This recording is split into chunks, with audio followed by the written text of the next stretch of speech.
Never start your videos like this. Right now, as you're watching this, two black holes somewhere in the universe are spiraling into each other at half the speed of light. And what happens next? It rewrites everything we thought we knew about space, time, and reality itself. Hit that subscribe button because what we're about to uncover will change how you see the cosmos forever. Black holes colliding. It sounds like science fiction, doesn't it? But it's happening right now, millions of light years away, and the shockwaves from these cosmic crashes are passing through your body as we speak. Over the next 1 hour, we're going to dig deep into one of the most mind-bending discoveries in modern astronomy. We're talking about massive objects with gravity so intense that nothing, not even light, can escape them. And when two of these monsters crash into each other, they don't just merge quietly. They shake the entire fabric of space and time. Scientists have been detecting these collisions, and what they're finding is completely unexpected. Things that break our current models of physics. Things that hint at something much bigger going on in the universe. So stick around, because by the end of this, you're going to understand why black hole collisions might be the key to unlocking secrets about dark matter, the birth of the universe, and maybe even other dimensions. Let's start with the basics. What exactly is a black hole? Picture this. Take our sun, which is already massive beyond comprehension. Now crush it down to the size of a small city. Not just compress it, but collapse it so completely that all its matter gets squeezed into a point so small it's basically zero size. That's a black hole. The gravity becomes so extreme that anything getting too close gets pulled in and can never escape. There's a boundary around every black hole called the event horizon. Cross that line and you're done. No spaceship, no matter how powerful, could ever bring you back. Even light itself gets trapped. Black holes come in different sizes. The smallest ones, called stellar black holes, form when massive stars explode at the end of their lives. These are typically between 5 and 100 times the mass of our sun. Then there are the big ones, supermassive black holes. These sit at the centers of galaxies, including our own Milky Way. They can be millions or even billions of times more massive than the sun. The one at the center of our galaxy, called Sagittarius A star, is about 4 million times the sun's mass. And yes, it's real. Scientists at the Event Horizon Telescope project actually captured an image of it in 2022. Not the black hole itself, because by definition it doesn't emit light, but the glowing hot gas swirling around it. Now here's where things get interesting. Black holes aren't just sitting around in space doing nothing. They're moving, they're orbiting. Sometimes two black holes end up in the same neighborhood. Maybe they were both born in the same star cluster. Maybe their host galaxies merged. Whatever the reason, when two black holes get close enough, gravity takes over. They start orbiting each other, slowly at first, taking thousands or even millions of years to complete one orbit. But as they spiral closer, they speed up. And here's the wild part. As they orbit, they lose energy by creating ripples in space and time itself. These ripples are called gravitational waves. Albert Einstein predicted gravitational waves back in 1915 as part of his general theory of relativity. But even he thought we'd never be able to detect them.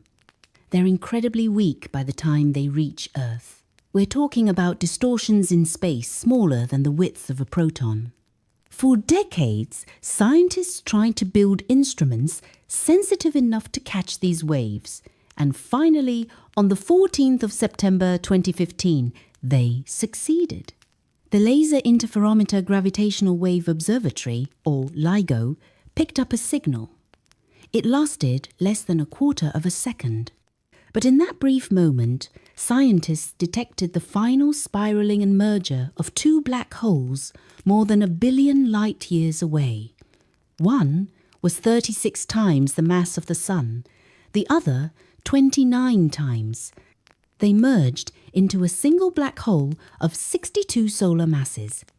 3 solar masses worth of energy got converted into gravitational waves in that final fraction of a second. That's more power than all the stars in the observable universe combined, released in the blink of an eye. The discovery won the Nobel Prize in Physics in 2017, but that was just the beginning. Since that first detection, LIGO and its partner observatory in Europe called Virgo have detected dozens more black hole collisions. Each one teaches us something new. And what scientists are learning is throwing some serious curveballs at our understanding of the universe. Let's talk about what happens during a collision. Imagine 2 black holes spiraling toward each other. At first, they're orbiting relatively slowly, maybe once every few hours. But as they get closer, the orbits speed up. Eventually, they're whipping around each other hundreds of times per second. The space around them is getting warped like crazy. If you could somehow watch this up close, which you definitely wouldn't survive, you'd see the fabric of space itself getting stretched and squeezed in waves. Light from distant stars behind the black holes would get bent in bizarre patterns, creating multiple distorted images. Time itself would be running at different speeds depending on where you were relative to the black holes. Then comes the final moment. The 2 event horizons touch. The black holes merge. There's a violent shaking as the newly combined black hole settles down into a smooth sphere. This shaking sends out one last powerful burst of gravitational waves. And then, silence. Well, not silence exactly. The new black hole is probably spinning incredibly fast, and if there's any matter nearby, it'll start swallowing that up, creating bright emissions we can see with telescopes. But the gravitational wave signal stops. Now here's what scientists weren't expecting. When they started detecting these collisions, they assumed they'd mostly find black holes in certain mass ranges. Stellar black holes, formed from collapsed stars, should max out at around 50 or 60 solar masses. That's because, really, massive stars lose a lot of their mass in powerful winds before they die. There's even something called the pair instability gap. Stars in a certain mass range don't form black holes at all. They completely blow themselves apart in a supernova, leaving nothing behind.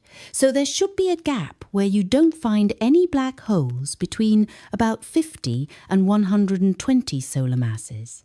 But guess what LIGO found? Black holes smack in the middle of that gap. In 2019, they detected a collision that created a black hole of about 142 solar masses. Both of the original black holes were probably in that forbidden range. Scientists at the LIGO Scientific Collaboration and the Virgo Collaboration published this finding, and it sent shockwaves, pun intended, through the astronomy community. How did these black holes get so massive? One possibility is that they themselves were the products of earlier mergers. Maybe we're seeing 2nd or even 3rd generation black holes, ones that have already gobbled up other black holes before. Another possibility is that they formed through some process we don't understand yet. Maybe in the very early universe, clouds of gas could collapse directly into black holes without forming stars first. These primordial black holes could be any mass at all. And that opens up a whole new can of worms. Could some of these black holes be primordial? Could they have formed in the first moments after the Big Bang? And here's the really crazy part. Could primordial black holes be dark matter? Let me explain. Dark matter is one of the biggest mysteries in science. We know it exists because we can see its gravitational effects on galaxies and galaxy clusters. Galaxies rotate faster than they should based on the visible matter alone. Galaxy clusters hold together more strongly than they should. Something invisible is adding extra gravity. We call it dark matter, and it makes up about 85% of all matter in the universe. but we have no idea what it is. Scientists have been searching for exotic particles that might make up dark matter, but so far, nothing. Some researchers, including a team at the Harvard-Smithsonian Center for Astrophysics, have proposed that dark matter might not be particles at all. It might be black holes. Lots and lots of small black holes scattered throughout the universe, each one adding a little bit of gravity. If these primordial black holes formed in the early universe, they could account for the dark matter we observe. And if that's true, then black hole collisions aren't just interesting events. They're windows into the fundamental structure of the universe. But there's a problem with this idea. If dark matter were made of black holes, we'd expect to see certain effects. For example, black holes can act like gravitational lenses. When a black hole passes in front of a distant star, it bends the star's light, making the star briefly appear brighter. Scientists have searched for these microlensing events using telescopes like those at the European Southern Observatory, and they haven't found enough to account for all the dark matter. So if primordial black holes are out there, they can't be the whole story. Maybe they're part of the dark matter, mixed in with something else. Or maybe the idea is wrong altogether. The debate is still ongoing. Let's shift gears and talk about another unexpected finding from black hole collisions. Scientists have measured the spins of these black holes, and they're finding something odd. When a black hole forms from a collapsing star, it should inherit some of the star's rotation. Stars spin, so their black holes should spin too. And when two black holes that form this way merge, their spins should be somewhat aligned with their orbital motion.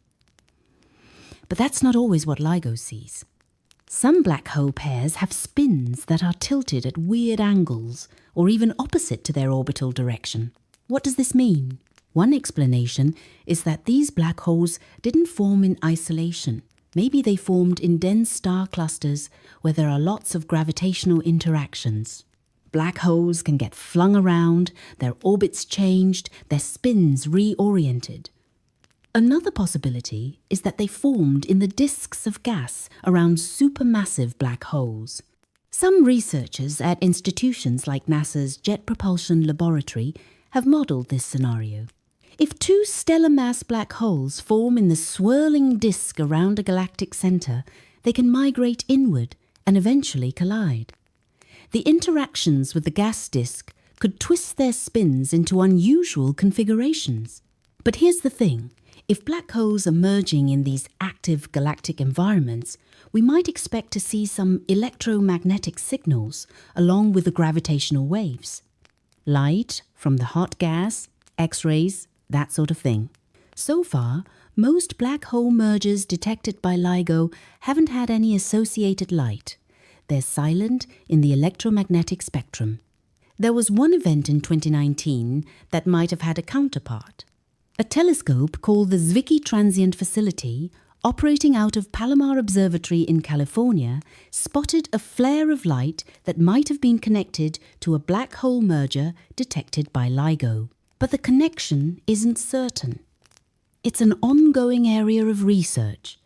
Now let's talk about what these collisions tell us about general relativity. Einstein's theory has passed every test we've thrown at it for over 100 years.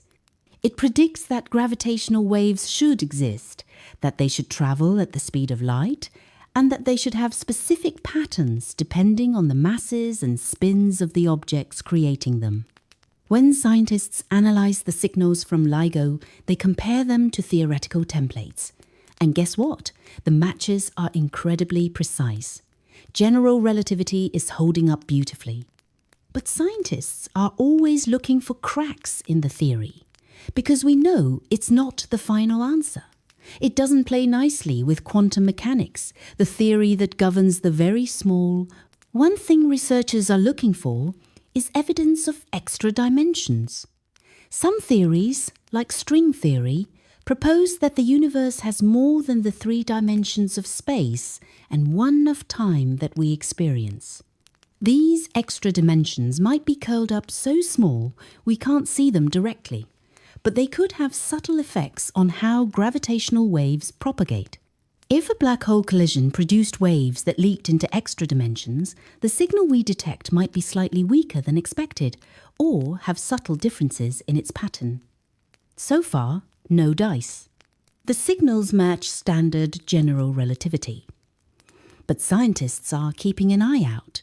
Projects like the upcoming Laser Interferometer Space Antenna, or LISA, which will detect gravitational waves from space, will be even more sensitive. If there are deviations from general relativity, LISA might catch them. Another thing scientists are curious about is whether black holes are truly black. In classical general relativity, nothing can escape from inside the event horizon. But quantum mechanics throws a wrench in things. Stephen Hawking showed that black holes should slowly evaporate by emitting radiation, a process now called Hawking radiation. This happens because of quantum effects right at the event horizon. Particle-antiparticle pairs pop into existence, and occasionally one falls into the black hole while the other escapes. Over incredibly long timescales, this causes the black hole to lose mass and eventually disappear. But Hawking radiation is incredibly faint. For a stellar mass black hole, it would take longer than the current age of the universe to evaporate. Still, there's a question. If black holes can lose information through Hawking radiation, and if they eventually evaporate completely, what happens to all the information about the stuff that fell in? Quantum mechanics says information can't be destroyed, but general relativity says it's lost forever inside the black hole. This is called the black hole information paradox, and it's one of the biggest unsolved problems in theoretical physics. Some scientists think the answer lies in the structure of the event horizon itself. Maybe it's not a smooth surface, but something more complex, like a firewall of high-energy particles, or a fuzzy region where quantum effects are important. If that's the case, colliding black holes might have subtle features in their gravitational wave signals that reveal this structure. Researchers are looking, but it's tough. The signals are complicated, and we're still building up our catalogue of detections. Let's talk numbers for a second. As of late 2023, the LIGO Virgo KAGRA collaboration, which now includes a detector in Japan, has confirmed around 90 gravitational wave events. Most of these are black hole mergers, but a few are neutron star collisions, which are a whole other story. The black hole mergers span a wide range of masses. The lightest black hole detected in a merger is around 5 solar masses. The heaviest is over 80 solar masses in the pre-merger system. The distances range from a few 100 million light-years to over 10 billion light-years. That last one is remarkable. We're detecting events that happened when the universe was less than 2 billion years old. What does that tell us? For one thing, black holes were common even in the early universe. That might seem obvious, but it's actually a bit surprising. Stars in the early universe had different compositions than stars today. They were made almost entirely of hydrogen and helium, with hardly any heavier elements. These first-generation stars, called population 3 stars, could grow incredibly massive, maybe hundreds of times the mass of the Sun. When they died, they would have formed black holes. But we've never directly observed a population 3 star, or the black hole it would create. The gravitational wave detections might be giving us an indirect glimpse. Some of those distant early black hole mergers could involve black holes that formed from the universe's first stars. This has implications for how galaxies formed. Supermassive black holes, the giants at the centers of galaxies, are a bit of a puzzle. They're already in place when the universe is very young, sometimes less than 1 billion years after the Big Bang. How did they get so big so fast?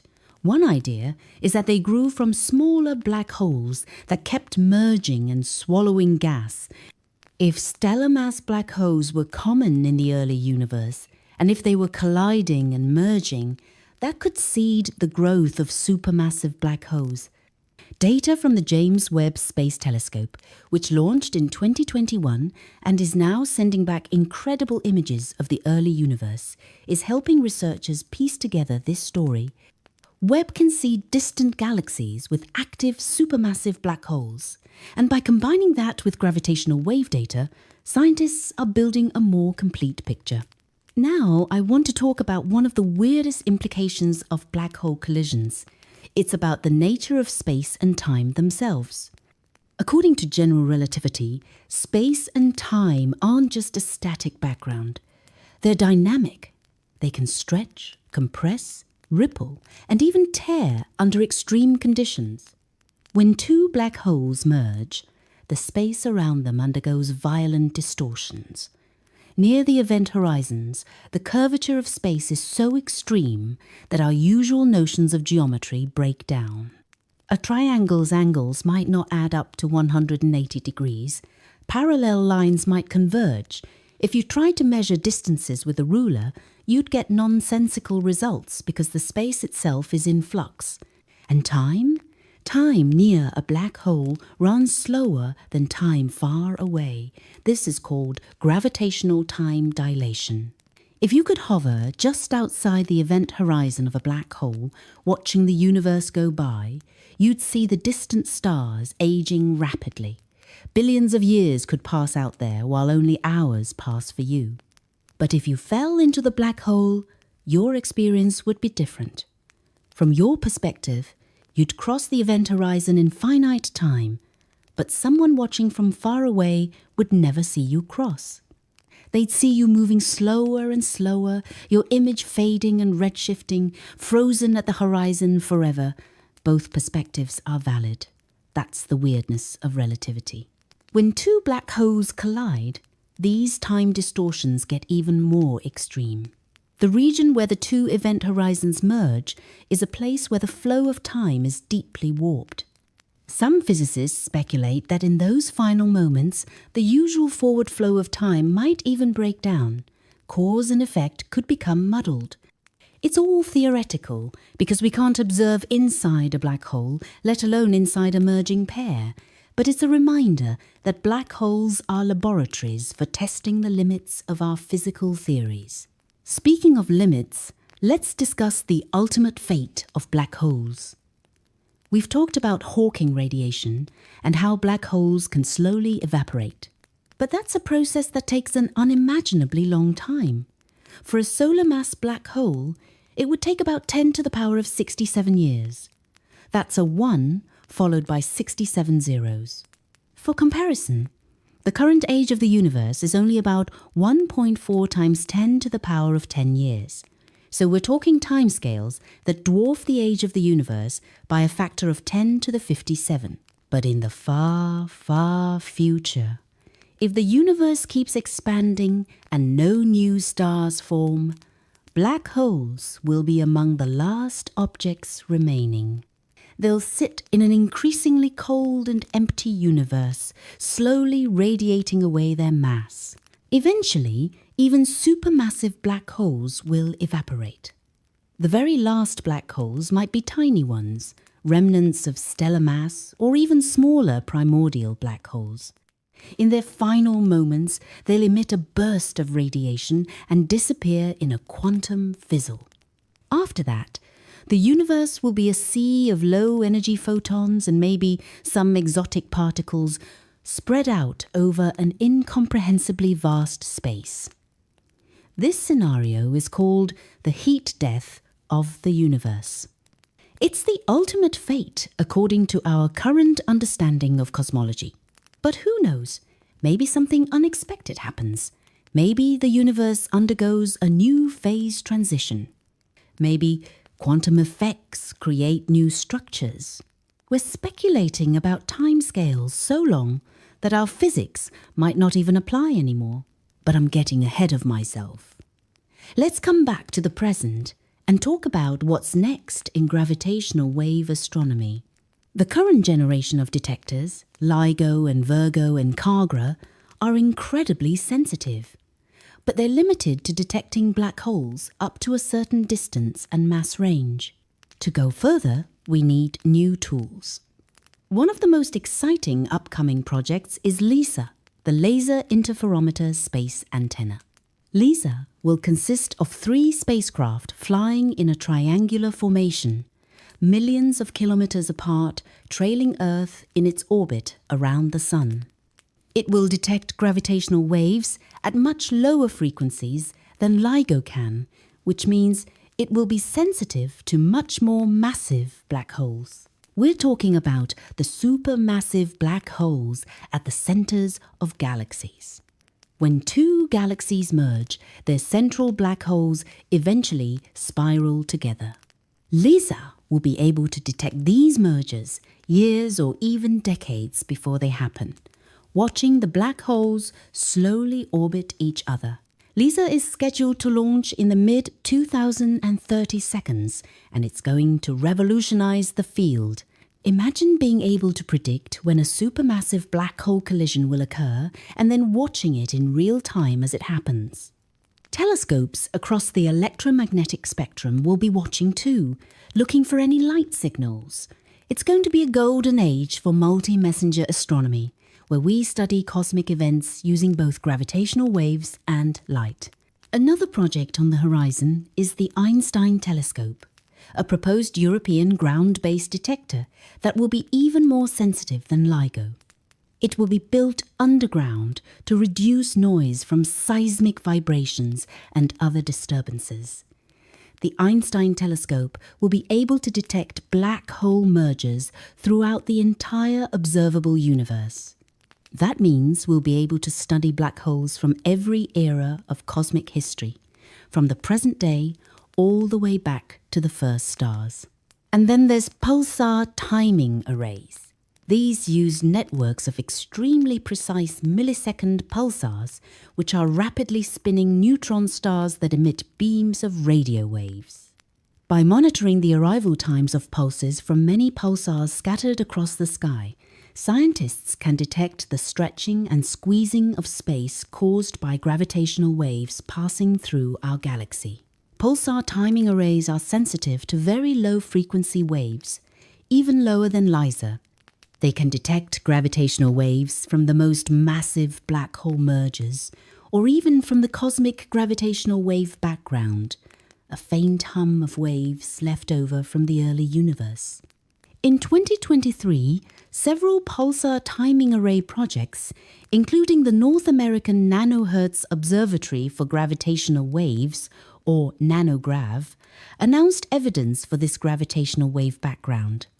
It's still being confirmed, but if it holds up, it's a major discovery.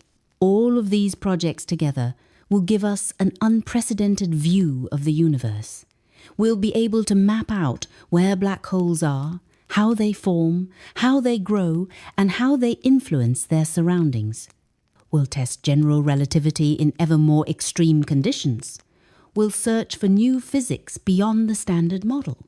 And we'll learn about the history and fate of the cosmos. Now, let's get into some of the specific unexpected details that black hole collisions have revealed. One of the big surprises is the diversity of black hole systems. Before LIGO, astronomers had identified black holes in X-ray binary systems, where a black hole is pulling gas off a companion star. These tend to be relatively low mass, around 5 to 20 solar masses. There were also strong hints of intermediate mass black holes in the range of 100 to 1,000 solar masses lurking in dense star clusters, and of course, the supermassive black holes at galaxy centers. But LIGO has filled in the picture with a whole zoo of black holes in the tens of solar masses range, and with mass ratios, that's the ratio of the heavier black hole to the lighter one in a binary, that vary widely. Some mergers are nearly equal mass, while others are quite unequal. This diversity tells us that black holes form through many different pathways. Another surprise is the rate at which these collisions happen. Early estimates before LIGO were all over the map. Some theorists thought black hole mergers might be incredibly rare, maybe one detectable event per year, if we were lucky. Others thought they might be more common. The actual rate turned out to be on the higher end. In an observing run lasting a year, LIGO and Virgo can detect dozens of mergers. Extrapolating to the whole universe, that means there are probably tens of thousands of black hole mergers happening every day. Most are too far away for us to detect individually, but they contribute to the overall gravitational wave background. This high rate has implications. It means that binary black holes are a common outcome of stellar evolution. It also means that black holes are efficiently finding each other and merging. This probably happens in dense stellar environments like globular clusters, where stars and black holes are packed closely together. Gravitational interactions can bring two black holes into a binary, and then interactions with other stars can harden the binary, shrinking its orbit until gravitational waves take over and drive the final merger. Simulations run by groups at places like the Kavli Institute for Theoretical Physics have shown that this process can work, and the predicted rates roughly match what LIGO sees. But there's a twist. Some of the mergers might happen in a completely different environment. I mentioned earlier the idea that black holes could merge in the accretion disks around supermassive black holes. These disks are swirling clouds of gas heated to millions of degrees that feed the central giant. Stellar mass black holes can get embedded in these disks, and if two of them are in the same disk, they can be drawn together by interactions with the gas. This is a relatively new idea, proposed in the last few years by researchers studying active galactic nuclei, and it's still being tested. One way to check is to look for electromagnetic counterparts to gravitational wave events. If a merger happens in a gas-rich environment, there might be a flare of light as the gas reacts. So far, as I mentioned, most mergers are dark, but a few candidates for counterparts have been proposed, and future observations will clarify the situation. Let's talk about what happens to the gas and stars around a merging black hole binary. If there's matter nearby, the gravitational waves and the dynamics of the binary can stir it up. The binary acts like a giant propeller, pushing gas around and heating it. This can create bright emissions in X-rays and other wavelengths. In some cases, the merger might trigger a burst of star formation in the surrounding region.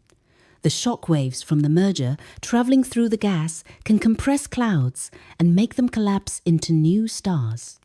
This is speculative, but some theorists have proposed that black hole mergers could be important for regulating star formation in the early universe. There's also the question of what happens to the jets. Some black holes, especially supermassive ones, produce jets of particles that shoot out at nearly the speed of light, perpendicular to the accretion disk. These jets are powered by the rotational energy of the black hole and the magnetic fields in the disk. If two black holes with jets merge, what happens to the jets? Do they shut off? Do they flicker? Do they get redirected? Observations with radio telescopes, like the Very Large Array in New Mexico or the Atacama Large Millimeter Array in Chile, might catch these events. It's another frontier of multi-messenger astronomy.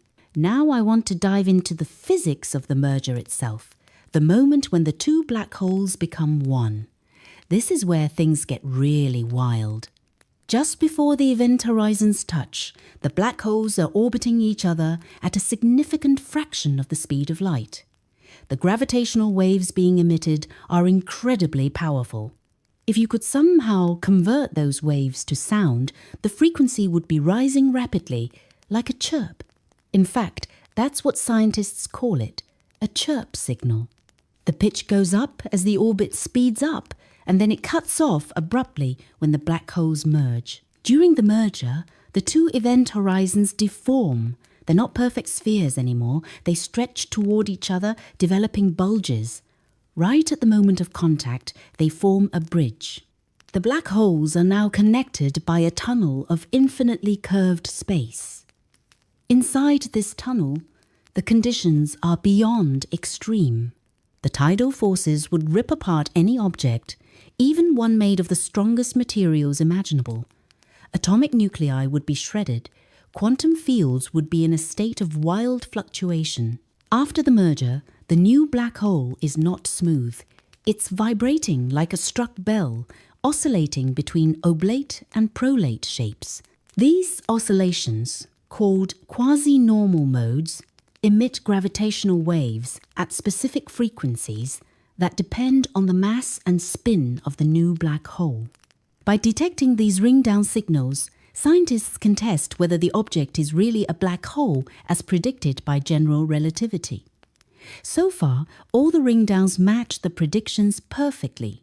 But this is another place where deviations from general relativity might show up, so researchers are scrutinizing the data carefully. One of the things scientists are trying to measure is the final spin of the merged black hole. When two black holes merge, their individual spins and orbital angular momentum get combined. Depending on the details, the final black hole can end up spinning at nearly the maximum rate allowed by physics, or it might spin more slowly. The maximum spin, often called the Kerr limit, corresponds to the event horizon moving at the speed of light at the equator. If a black hole were to spin faster than this, the event horizon would disappear, exposing the singularity inside. That would be a naked singularity, something that's probably not allowed in our universe. There's a conjecture in physics called the cosmic censorship hypothesis, which says that singularities must always be hidden inside event horizons. If we ever detected a violation of this, it would be huge news. So far, all the black holes detected by LIGO are consistent with having spins below the Kerr limit. But some of them are spinning very fast. With spin parameters, that's the ratio of the spin to the maximum possible spin, above 0.7 or 0.8. These fast-spinning black holes are interesting because they store a lot of rotational energy. In principle, you could extract that energy, a process called the Penrose process. If you dropped an object into a fast-spinning black hole at just the right angle, it could split into two pieces, one falling in and one escaping with more energy than it started with. The energy comes from the black hole's rotation, slowing it down. This is all theoretical, but it's a cool concept. Some scientists have speculated that advanced civilizations might use spinning black holes as power sources. Let's shift to another unexpected detail. Black hole collisions might be producing particles we've never seen before. According to some theories of physics beyond the standard model, there could be ultralight bosons, particles with very small masses that interact weakly with ordinary matter. If these particles exist, they can form clouds around spinning black holes through a process called superradiance. The black hole's spin amplifies the particle field, creating a dense cloud in orbit around it. When two black holes with these clouds merge, the clouds can collide too, and they might emit detectable signals in gravitational waves or even electromagnetic waves. Some researchers are searching for signs of these clouds in the LIGO data. Nothing confirmed yet, but it's an active area of research. Another exotic possibility is that black holes might not be black holes at all, but some other kind of compact object. There are speculative ideas in quantum gravity, like gravastars or fuzzballs, that could mimic black holes in many ways, but have different internal structures. If these objects exist, their collisions might produce slightly different gravitational wave signals. The differences would be subtle, maybe showing up in the ring-down phase or in the way the objects deform during the collision. Again, so far the data is consistent with standard black holes. But scientists are keeping an open mind. Here's another angle. black hole mergers could be producing bursts of high-energy particles. When the black holes collide, the surrounding magnetic fields can get twisted and amplified. This can accelerate particles to extreme energies, creating cosmic rays or gamma rays. If this happens, we might be able to detect it with space telescopes like NASA's Fermi Gamma Ray Space Telescope or ground-based observatories like the High Energy Stereoscopic System, or HESS, in Namibia. There have been a few tentative associations between gravitational wave events and high-energy signals, but nothing conclusive. This is tough to study because the universe is full of high-energy transients, and it's hard to be sure which ones are connected to black hole mergers. Let's talk about the implications for cosmology. Gravitational waves give us a new way to measure the expansion of the universe. Here's how it works. When we detect a gravitational wave signal, we can measure the amplitude and frequency of the waves. From that, using general relativity, we can calculate the intrinsic brightness of the source, basically how much energy it radiated, by comparing that to the observed brightness, which is dimmed by distance. We can figure out how far away the source is. This is similar to how astronomers use supernova explosions as standard candles to measure cosmic distances. Gravitational wave sources are sometimes called standard sirens. The cool thing is, if we can also identify the galaxy where the merger happened, we can measure the galaxy's redshift, which tells us how fast it's moving away from us due to the expansion of the universe. By combining the distance from gravitational waves and the redshift from light, we get a direct measurement of the expansion rate, known as the Hubble constant. This is important because there's currently a discrepancy in measurements of the Hubble constant using different methods.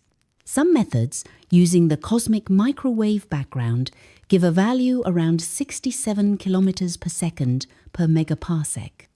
Other methods, using supernovae and Cepheid variable stars, give a value around 73. That's a significant difference, and it's causing a lot of debate. Gravitational wave measurements could help resolve this tension. The catch is, for most black hole mergers, we don't see any light, so we can't identify a host galaxy. But for neutron star mergers, which do produce light, it's easier. The first neutron star merger detected in 2017 was used to measure the Hubble constant, and the result was somewhere in the middle of the existing values. As more events are detected, the precision will improve, and in the future, with detectors like LISA, we might be able to do even better. Black hole mergers also tell us about the history of star formation in the universe. The black holes we detect were born from stars, and those stars formed at different times in cosmic history. By studying the distribution of black hole masses and the distances of the mergers, scientists can infer when and where massive stars were forming. This ties into the broader story of how galaxies evolved. In the early universe, star formation was ramping up. It peaked when the universe was a few billion years old, and then it started to decline. The black holes we detect are fossils of that history. Moreover, the merger rate as a function of redshift, that is, how many mergers happened at different times in the past, gives us clues about how binary stars evolve. Not all massive stars end up in binaries that merge within the age of the universe. The orbits have to be tight enough, and the stars have to lose enough energy for the black holes to spiral together. By comparing the observed merger rate to theoretical models, scientists can test their understanding of binary star evolution. This involves complex physics like mass transfer between stars, supernova kicks that can disrupt binaries, and the effects of stellar winds. Groups like those at the Max Planck Institute for Astrophysics in Germany are doing detailed simulations to match the observations. Now let's get into something really mind-bending. the idea that black hole collisions could reveal information about the quantum structure of space-time. At the Planck scale, which is about 10 to the minus 35 meters, space and time are thought to become grainy or foamy, not smooth like we experience them. This is the domain of quantum gravity, a theory that would unify general relativity and quantum mechanics. Nobody knows what the correct theory of quantum gravity is, though there are candidates like string theory and loop quantum gravity. One of the key questions is whether space-time has a minimum length scale or whether it's smooth all the way down. Black holes, particularly their event horizons and singularities, are places where quantum gravity effects should be important. Some theories predict that the event horizon has structure on the Planck scale. If that's true, it might leave imprints on the gravitational waves emitted during a merger. These imprints would be incredibly subtle, modifying the waveform at a level that's currently below our detection threshold. But as detectors get more sensitive, particularly with next-generation instruments like the Einstein telescope or Cosmic Explorer, another proposed US-based detector, we might be able to spot these quantum gravity signatures. It's a long shot, but if successful, it would be one of the most profound discoveries in physics, giving us our first glimpse of how reality works at its most fundamental level. There's also the question of whether black holes store information on their surfaces. Some versions of string theory suggest that all the information about matter that falls into a black hole gets encoded on the event horizon, kind of like a hologram. This is called the holographic principle. If true, it means that a three-dimensional black hole can be completely described by information on its two-dimensional surface. During a collision, when two event horizons merge, the information from both black holes would have to combine on the new surface. Whether this process leaves observable traces in gravitational waves is an open question. Some physicists at institutions like the Perimeter Institute for Theoretical Physics in Canada are working on this problem, trying to connect the abstract mathematics of holography to concrete predictions that could be tested. Let me take you through another unexpected finding. Scientists have discovered that some black hole binaries might have highly eccentric orbits. Most of the mergers detected so far have orbits that are nearly circular by the time LIGO picks them up.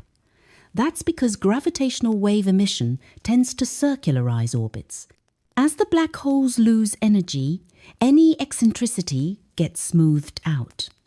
But a few events show hints of residual eccentricity. This is exciting because it tells us something about how the binary formed.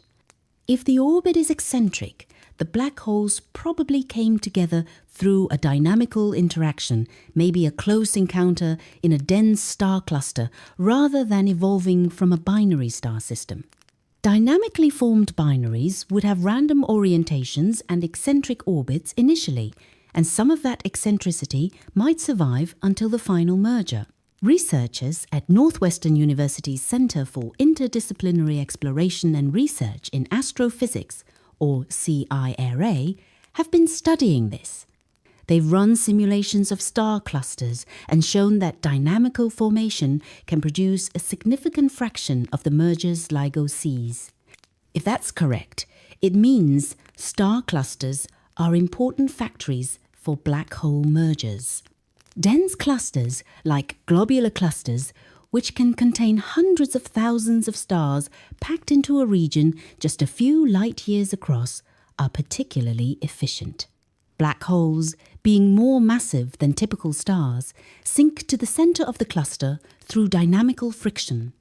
There, they interact with each other, forming binaries, which then merge. Some of these mergers produce black holes that get a kick from the asymmetric emission of gravitational waves, ejecting them from the cluster. Others stay in the cluster and can merge again with another black hole. This could explain some of those massive black holes in the pair instability gap. Speaking of kicks, let's dig into that. When two black holes merge, if their spins and masses are asymmetric, The gravitational waves are emitted preferentially in one direction. By conservation of momentum, the newly formed black hole recoils in the opposite direction. These kicks can be surprisingly fast, up to thousands of kilometers per second. That's fast enough to escape even a massive galaxy. So a supermassive black hole merger could result in one or both black holes being ejected from their host galaxy. There's evidence that this has happened. Astronomers have found a few quasars, which are powered by supermassive black holes that seem to be moving at high speeds relative to their host galaxies. These could be recoiling black holes. The gravitational wave emission that caused the kick would have happened long ago, but the black hole is still on its way out. For stellar mass black holes, kicks can eject them from star clusters or even from dwarf galaxies. If a black hole gets kicked into intergalactic space, it becomes an isolated wanderer. It's no longer part of any stellar system. These rogue black holes would be very hard to detect because they're not accreting matter and producing light. But they're out there, and they contribute to the population of black holes in the universe. Some estimates suggest there could be millions or even billions of rogue black holes drifting through the Milky Way alone. Every so often, one might pass near the solar system. Don't worry, the odds of a close encounter are astronomically small. But it's a reminder that the universe is full of hidden dangers. Now let's consider what black hole collisions tell us about gravitational wave astronomy as a whole. The success of LIGO and Virgo has validated a prediction made over a century ago and opened up an entirely new way of observing the cosmos. Before gravitational waves, all our information about the universe came from electromagnetic radiation, light in all its forms, or from particles like cosmic rays and neutrinos. Gravitational waves are different. They're produced by the motion of mass itself, and they pass through matter almost without interaction. That means they can carry information from places that are completely opaque to light. For example, the first moments after the Big Bang are hidden from us by the cosmic microwave background. Before the universe was about 380,000 years old, it was so hot and dense that photons couldn't travel freely. They scattered off electrons and protons. When the universe cooled enough for atoms to form, the photons were released. And that's what we see as the cosmic microwave background. But gravitational waves from the early universe could pass right through that fog. If we could detect primordial gravitational waves from processes like cosmic inflation or phase transitions in the early universe, we'd be seeing back to the first fractions of a second after the Big Bang. That's the holy grail of cosmology, and it might be within reach with future detectors. Black hole collisions are also teaching us about the behavior of matter under extreme conditions. When neutron stars, which are closely related to black holes, collide, they can produce both gravitational waves and light. The first such event, detected in 2017, was a game changer. The collision produced a kilonova, a bright explosion that was observed by telescopes all around the world and in space. The light came from the radioactive decay of heavy elements like gold and platinum that were created in the collision. This confirmed a long-standing theory that neutron star mergers are the primary source of these heavy elements in the universe. The gold in your jewelry, the platinum in catalytic converters, it all came from colliding neutron stars billions of years ago. The gravitational wave signal from that event also allowed scientists to measure the properties of neutron star matter. Neutron stars are made of the densest material in the universe, denser even than atomic nuclei. The physics governing this matter is not fully understood. By studying how the neutron stars deformed during the collision, researchers could constrain the equation of state, the relationship between pressure and density for this exotic matter.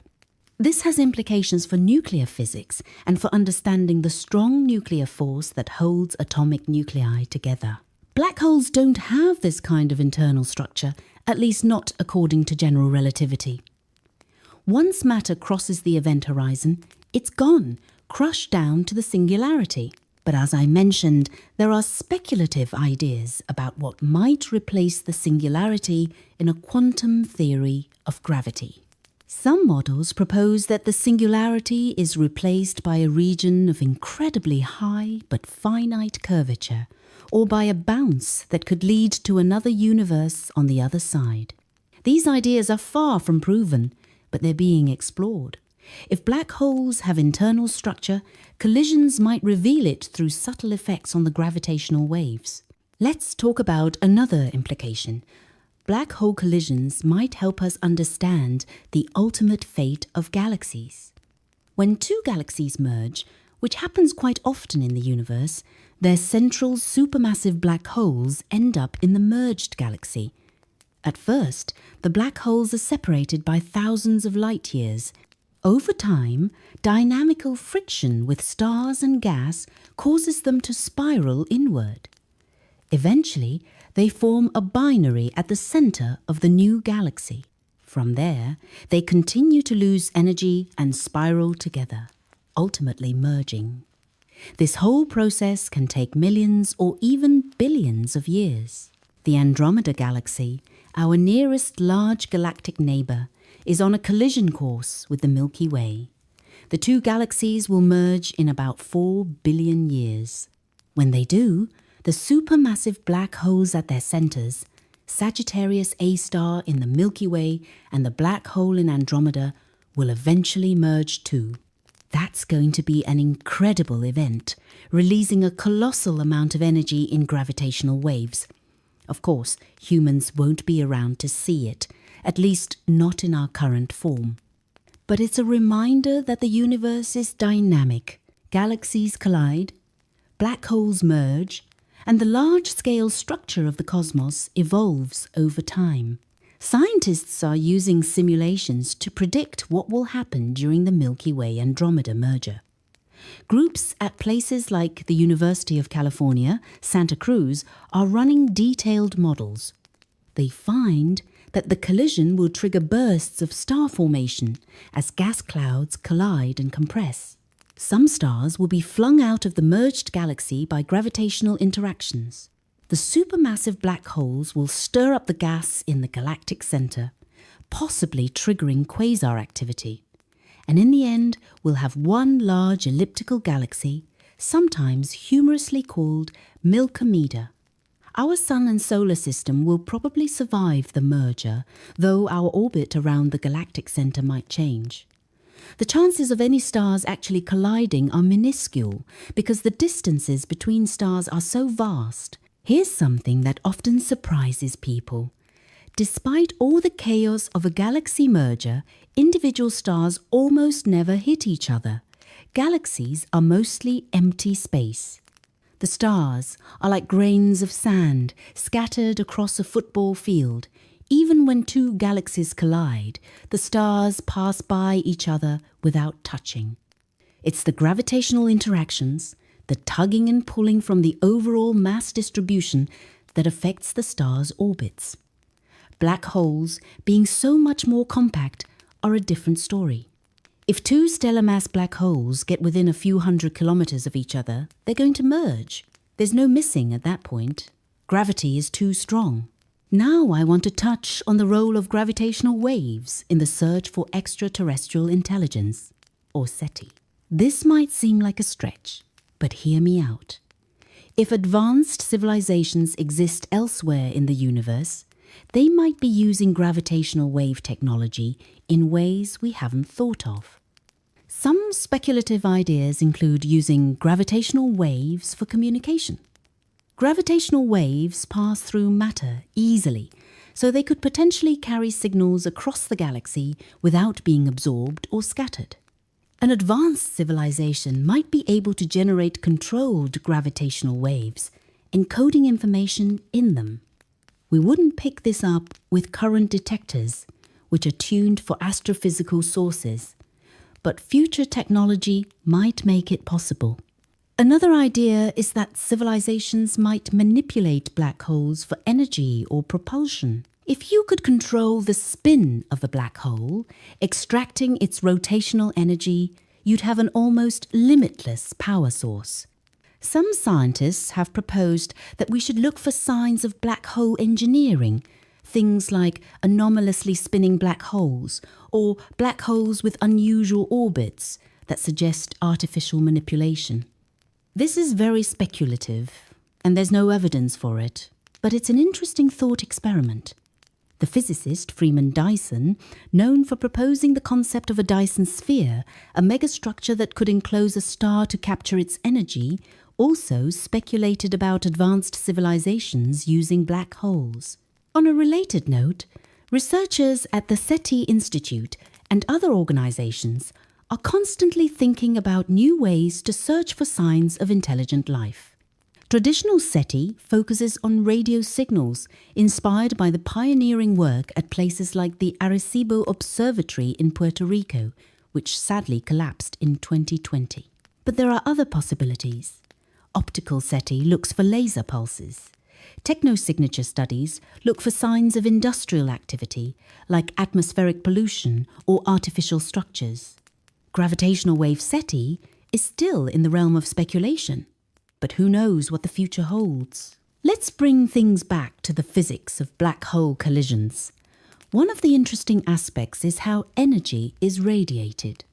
In the final moments before two black holes merge, they're losing energy at an incredible rate through gravitational wave emission. As I mentioned earlier, the peak power can exceed the luminosity of all the stars in the observable universe. But this lasts only for a fraction of a second. Over the entire coalescence, from the point where gravitational waves become detectable to the final merger and ring down, the total energy radiated is typically a few % of the total mass energy of the system. That's still a huge amount. For a pair of 30 solar mass black holes, about 3 solar masses might be converted to gravitational wave energy.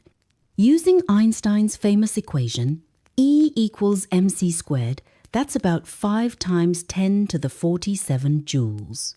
For comparison, the Sun's total energy output over its entire 10 billion year lifetime is about 1.2 times 10 to the 44 joules.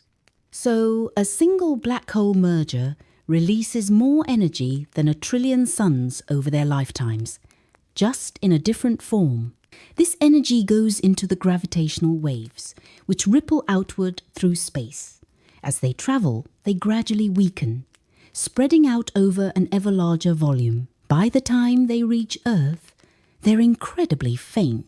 LIGO detects changes in distance smaller than the width of a proton.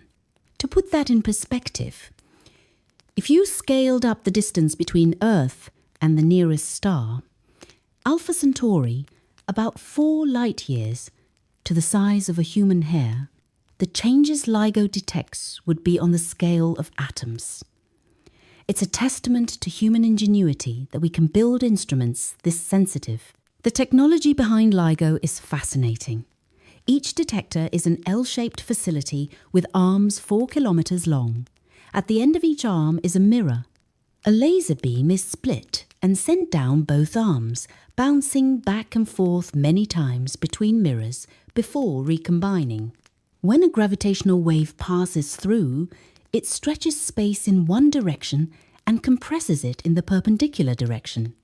This changes the lengths of the arms by a tiny amount, causing the laser beams to go out of phase. By measuring this phase shift, scientists can detect the gravitational wave. But there are countless sources of noise. Seismic vibrations from earthquakes, traffic, ocean waves, thermal noise from the random jiggling of atoms in the mirrors, even quantum noise from the uncertainty principle. LIGO has elaborate systems to minimize all these noise sources, from vibration isolation to ultra-high vacuum chambers to squeezed light techniques that reduce quantum noise. The data analysis is also a huge challenge. The raw data from LIGO contains the gravitational wave signal buried in noise. Scientists use sophisticated algorithms, many of them based on matched filtering, to search for patterns that match the predicted waveforms from black hole mergers. These waveforms are calculated using numerical relativity, solving Einstein's equations on supercomputers. It takes enormous computing power to simulate a black hole merger accurately. Groups like the Simulating Extreme Spacetimes Collaboration, or SXS, have developed the tools and codes to do this. Their waveform catalogue is essential for interpreting LIGO's detections. Once a candidate signal is identified, scientists have to verify it's real and not a glitch. They use multiple detectors to check for coincidence. If LIGO detects something in Washington State and Louisiana at the same time, consistent with a gravitational wave traveling at the speed of light, and Virgo in Italy also sees it, that's strong evidence. They also check the data quality, looking for signs of instrumental problems. Only after rigorous vetting is an event publicly announced. Even then, there's a statistical framework. Events are assigned a significance level, usually expressed as a false alarm rate. A 5 sigma detection, the gold standard in physics, corresponds to a false alarm rate of about 1 in a few million. Now let's discuss what happens in the moments after a black hole merger. The new black hole, as I said, is initially distorted and ringing. This ring-down phase lasts only a few milliseconds, but it's packed with information. The frequencies and damping times of the quasi-normal modes depend on the mass and spin of the black hole. By measuring these, scientists can test the no-hair theorem, a principle in general relativity that says black holes are completely characterized by just 3 properties: mass, spin, and electric charge. Any 2 black holes with the same values of these properties are identical. They have no other features, no hair. This is very different from other objects. 2 stars with the same mass and spin can still be different in composition, temperature, magnetic field, and so on. The no-hair theorem has been tested with several LIGO events, and so far it holds up. But there's an interesting twist. If black holes do have extra features, maybe from quantum gravity effects, they might show up as deviations in the ring-down. Some researchers have reported hints of extra modes in the ring-down signal, modes that don't fit the standard picture. These claims are controversial and not yet confirmed. More data and better analysis techniques are needed, but it's an area of active research. If the no-hair theorem is violated, it would be revolutionary. After the ring-down, the black hole settles into a stable state. It's now a single spinning black hole, possibly surrounded by some residual matter or electromagnetic fields. If it's in a dense environment, it might start accreting gas again, producing light. If it's isolated, it just sits there, invisible except for its gravitational influence. Over cosmological timescales, it might merge with another black hole, continuing the cycle. Or it might wander through space until the far future when Hawking radiation causes it to evaporate. Let me address a common question. Could black hole collisions be dangerous to us? The short answer is no. The black holes merging are millions or billions of light years away. The gravitational waves reach as vastly diluted. They pass through Earth without any noticeable effect. The stretching and squeezing of space is so small that it doesn't affect atoms, molecules, or anything we can perceive. Even if a black hole merger happened in our own galaxy, which is unlikely but not impossible, the gravitational waves would still be harmless by the time they reached us. The only danger from a nearby black hole merger would be if we were very close, within a few light years, where the radiation and tidal forces could be hazardous. But there are no black hole binaries that close to us. What about the possibility of Earth falling into a black hole? Again, not a concern. The nearest known black hole is about 1,500 light years away. There could be closer ones we haven't detected, but even if there's one just a few light years away, it's not going to swoop in and gobble us up. Black holes don't suck things in like vacuum cleaners. If you replace the sun with a black hole of the same mass, Earth's orbit wouldn't change. We'd freeze because there's no sunlight, but we wouldn't fall in. Black holes only pull on things gravitationally, just like any other mass. It's only if you get very close, within a few times the radius of the event horizon, that things get weird. That said, if a rogue stellar mass black hole did pass through the solar system, it could gravitationally perturb the orbits of planets or fling comets from the Oort cloud into the inner solar system. But again, the odds are extremely low. Space is vast, and black holes are rare and tiny compared to the distances between stars. Let's shift to the cultural and philosophical impact of these discoveries. Black holes have captured the public imagination for decades. They're staples of science fiction, often portrayed as dangerous wormholes or gateways to other dimensions. The reality, as I've described, is both more mundane and more fascinating. Black holes are predictions of mathematics, consequences of Einstein's equations taken to their logical extreme. The fact that they exist, that we can detect them colliding billions of light years away, is a triumph of human curiosity and ingenuity. These discoveries also raise deep questions. What is the nature of space and time? What happens at a singularity? Can information be destroyed? Is our universe the only one, or are there others beyond the reach of our observations? Black holes sit at the intersection of general relativity and quantum mechanics, the two great theories of 20th century physics. Reconciling these theories is one of the biggest challenges in science. Black hole collisions give us a window, however small, into this regime. Every observation constrains the possibilities, nudging us closer to a complete theory. There's also something humbling about it. We're tiny creatures on a small planet, orbiting an average star in an ordinary galaxy. And yet, we've figured out how to detect ripples in space-time from events that happened when the universe was young, from objects so extreme they bend reality itself. That's incredible. It speaks to the power of science as a way of understanding the world, not through revelation or authority, but through observation, experimentation, and reason. Let me touch on some of the practical benefits that have come from gravitational wave research. The technologies developed for LIGO have applications beyond astronomy. Precision laser systems, vibration isolation, and ultra-sensitive detectors have uses in industry, medicine, and other fields.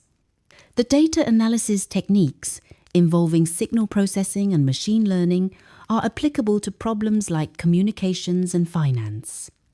There's also the educational and inspirational aspect. Gravitational wave discoveries excite young people about science. They show that there are still big questions to answer, frontiers to explore. In an age where it sometimes feels like everything has been discovered, black hole collisions remind us that we've barely scratched the surface. Now let's consider the long-term future. As gravitational wave astronomy matures, it will become an integral part of how we study the universe. Future detectors will be more sensitive, covering wider frequency ranges. We'll detect not just stellar mass black hole mergers, but supermassive ones, neutron star mergers, maybe even exotic events we haven't predicted. We'll combine gravitational wave data with observations across the electromagnetic spectrum and with neutrinos, building up a multi-messenger picture of cosmic events. This will deepen our understanding of everything from the properties of matter to the expansion history of the universe. There are also plans for detectors on the moon. The lunar surface is quiet, with no atmospheric noise and minimal seismic activity. A gravitational wave detector there could be incredibly sensitive. Other ideas include using atom interferometry, where clouds of ultra-cold atoms are used to measure gravitational waves. These detectors could be much smaller than LIGO, but still very sensitive. And then there are proposals for detectors in space beyond LISA. One concept is the Big Bang observer, which would look for gravitational waves from the first moments of the universe. Another is the Dechi-Hertz Interferometer Gravitational Wave Observatory, or DECHIGO, a Japanese mission concept. These are still in the early planning stages, but they show the breadth of possibilities. As we build this network of detectors, we'll be able to localize gravitational wave sources much more precisely. With only 2 or 3 detectors, the sky position of a source is uncertain, sometimes covering hundreds of square degrees. With more detectors, we can pinpoint the source to a small patch of sky, making it easier to find the electromagnetic counterpart. This is crucial for multi-messenger astronomy. If we know exactly where a merger happened, we can point telescopes there immediately and catch any light that's produced. This has already been done with the neutron star merger I mentioned, and it will become routine in the future. There's also the question of what we'll do with all this data. Each gravitational wave event is a test of general relativity, a measurement of black hole properties, a probe of the distant universe. As the catalogue grows into the hundreds or thousands of events, we'll be able to do statistical studies that aren't possible with just a few detections.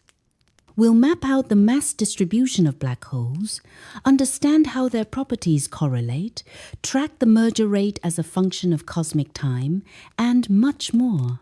Machine learning is playing a bigger role here. Algorithms can sift through vast amounts of data, finding patterns and anomalies that humans might miss. Let me bring up another unexpected detail. Some black hole mergers might produce bursts of neutrinos. Neutrinos are nearly massless particles that interact very weakly with matter. They're produced in nuclear reactions, like those in the sun's core and in supernova explosions. If a black hole merger happens in a gas-rich environment, the shock waves and high-energy processes might produce neutrinos. Detectors like IceCube at the South Pole or the Super Kamiokande detector in Japan are designed to catch neutrinos from astrophysical sources. So far, there's no confirmed detection of neutrinos from a black hole merger, but scientists are looking. A multi-messenger detection with gravitational waves, light, and neutrinos would give us an incredibly detailed view of the event. All right, let's talk about some of the challenges and controversies in the field. One debate is about whether all the signals LIGO detects are really from black hole mergers. Most scientists agree that the vast majority are, but there are a few outliers. Some signals are weak or have unusual features. Could they be from something else? Exotic possibilities include boson stars, objects made of hypothetical particles that don't collapse to singularities, or cosmic strings, one-dimensional defects in space that might have formed in the early universe. These are highly speculative, and there's no strong evidence for them. But the fact that scientists consider these possibilities shows how open the field is to new ideas. Another controversy is about the interpretation of some signals. There's a statistical method used to distinguish real events from noise, and it involves setting thresholds for significance. Where you set that threshold affects how many events you claim to have detected. Too high, and you might miss real events. Too low, and you include false positives. The LIGO collaboration has been transparent about their methods, and the scientific community has generally accepted their results. But there's always room for scrutiny. That's how science works. Results get questioned, reanalyzed, and ultimately either confirmed or refuted. There's also the question of how many black hole mergers are being missed.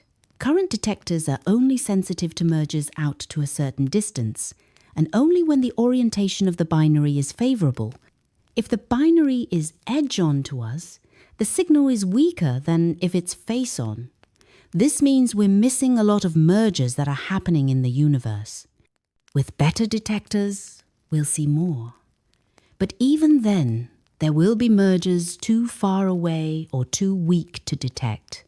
Estimates suggest that for every merger we detect, there are hundreds or thousands we don't. The universe is a busy place. Let's talk money for a moment. Building and operating gravitational wave detectors is expensive.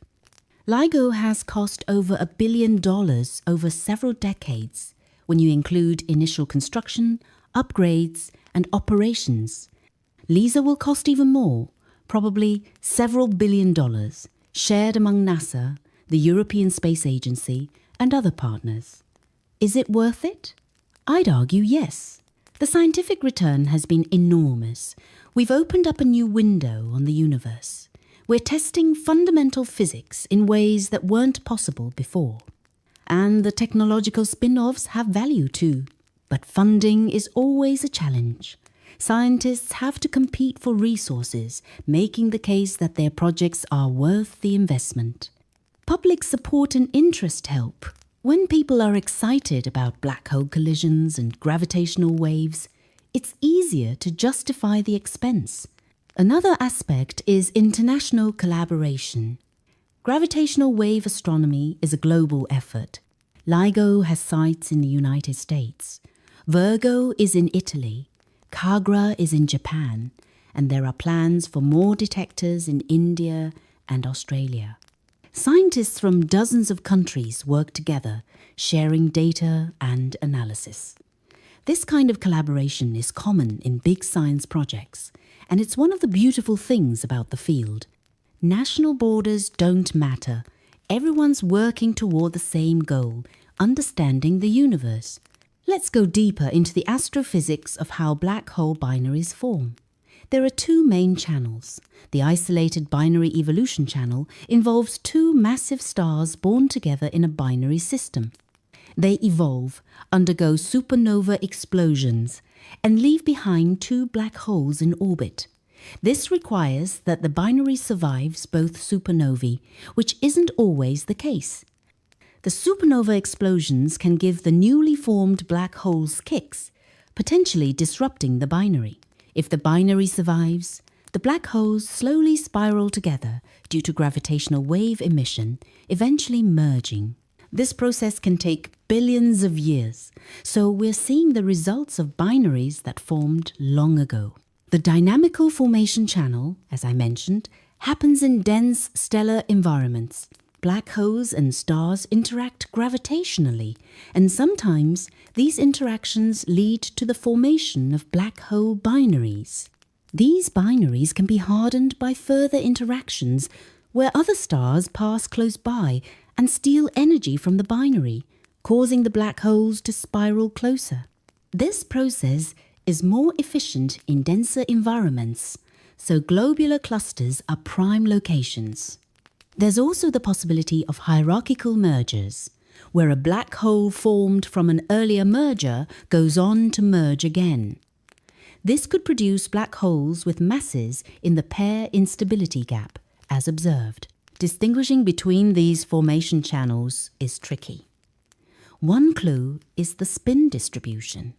Black holes from isolated binary evolution should have spins somewhat aligned with their orbital angular momentum because they inherited rotation from the original stars. Black holes from dynamical formation should have random spin orientations. Another clue is the mass distribution. Dynamical formation might produce more unequal mass binaries. Eccentricity is another indicator, as I mentioned. By studying the population of detected mergers statistically, researchers can infer what fraction come from each channel. Current estimates suggest both channels contribute, but the details are still being worked out. There's also the question of the merger rate in different types of galaxies. Do more mergers happen in big galaxies or small ones? In star-forming galaxies or quiescent ones? In the early universe or the present day? LIGO's detections are starting to answer these questions. The merger rate seems to be higher in the past, which makes sense because star formation was more active then. There also seems to be a relationship between the merger rate and the metallicity of stars, that is, the abundance of elements heavier than helium. Stars with lower metallicity, which were more common in the early universe, might be more likely to produce black holes that merge. This is because lower metallicity stars lose less mass in stellar winds, allowing them to form more massive black holes. Now I want to discuss the role of supermassive black hole mergers in shaping galaxies. When two galaxies merge, the supermassive black holes at their centers can have a big impact on the surrounding gas and stars. As the black holes spiral together, they can eject stars from the galactic nucleus through gravitational slingshot effects. This creates a depleted core, a region around the merged black hole with fewer stars than you'd expect. Observations of massive elliptical galaxies show that many have these cores, consistent with a history of black hole mergers. The black holes can also interact with gas. As they orbit, they create spiral density waves in the gas disk, which can transport angular momentum and help the black holes spiral inward. This is important because there's a theoretical problem called the final parsec problem. Once the black holes get within about 1 parsec, roughly 3 light years, of each other, the rate at which they lose energy slows down. In a gas-poor environment, it could take longer than the age of the universe for them to merge from this point. But if there's gas present, or if there are lots of stars to interact with, the problem can be solved. The black holes merge in a reasonable time. Lisa will be able to test this by detecting supermassive black hole mergers and measuring their properties. Supermassive black hole mergers also affect the growth of the black holes themselves. Each merger adds mass. If a black hole undergoes multiple mergers over cosmic time, it can grow from an intermediate mass seed to a billion solar mass giant. This growth is also fed by accretion of gas. But mergers are thought to play a significant role, especially for the most massive black holes. Understanding this growth process is key to explaining why supermassive black holes exist at all, and why they're so common in galaxies. Let me mention some of the key people behind these discoveries.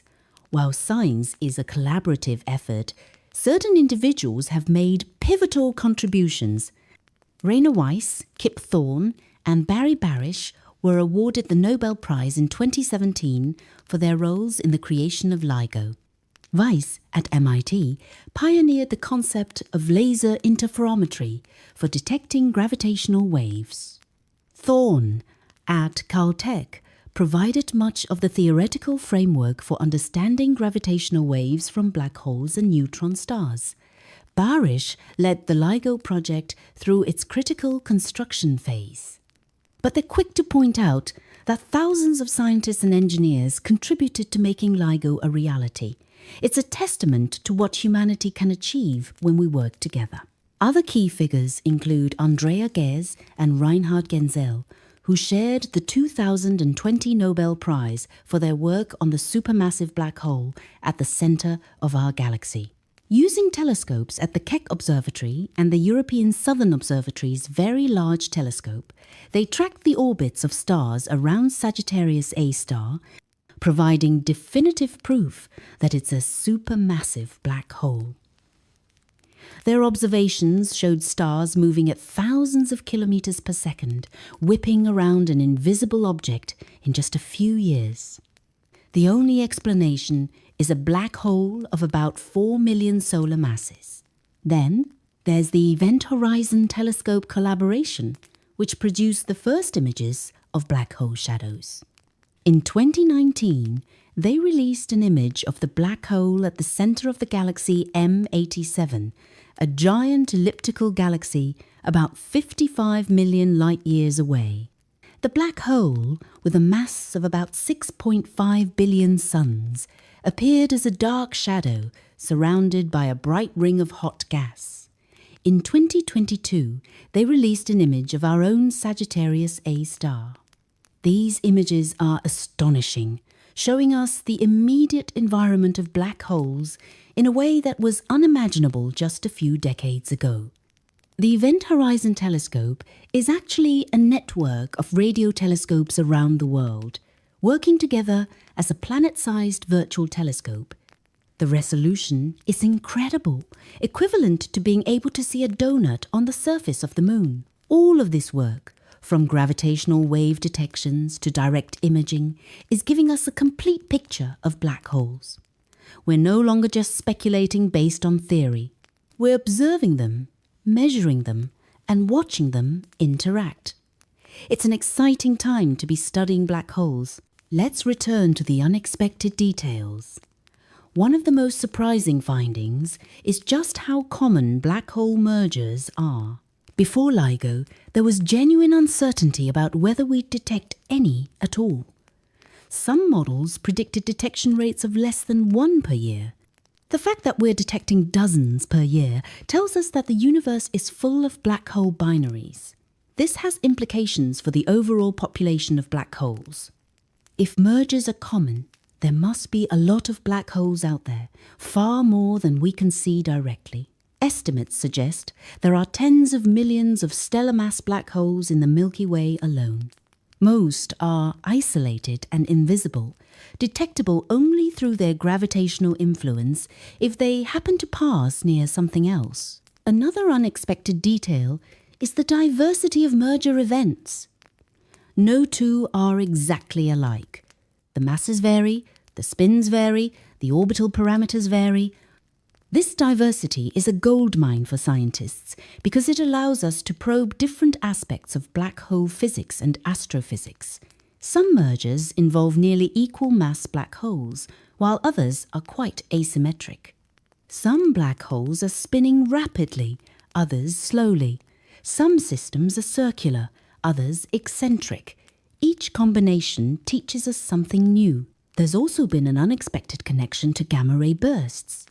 These are the most energetic explosions in the universe, brief flashes of gamma rays that can outshine entire galaxies for a few seconds. Most gamma-ray bursts are thought to come from massive stars collapsing or neutron stars merging. But there's a possibility that some could be related to black hole mergers, particularly if the mergers happen in dense gas environments. The connection is still uncertain, but it's being investigated by missions like NASA's Swift Observatory and the Fermi Gamma-Ray Space Telescope. Here's where everything comes together. We've journeyed through the physics of black holes, the detection of gravitational waves, and the unexpected discoveries that are reshaping our understanding of the universe. Black hole collisions are revealing that the cosmos is far more dynamic and violent than we imagined. They're showing us that black holes exist in a wider range of masses than we thought possible. They're testing Einstein's general relativity in the most extreme conditions, and so far, it's passing every test.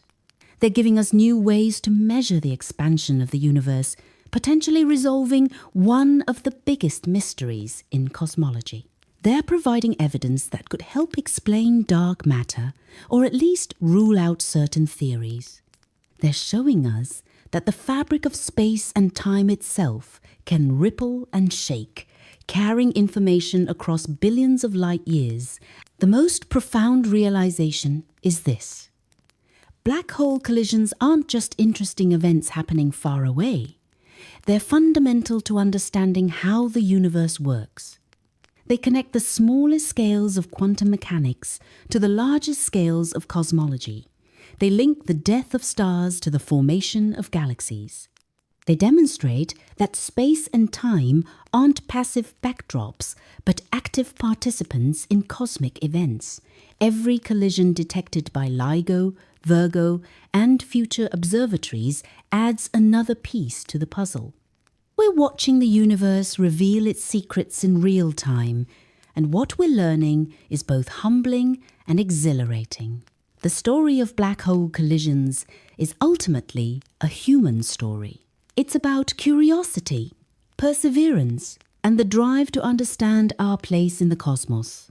From Einstein's equations written over a century ago to the cutting-edge detectors operating today, it represents generations of scientists building on each other's work.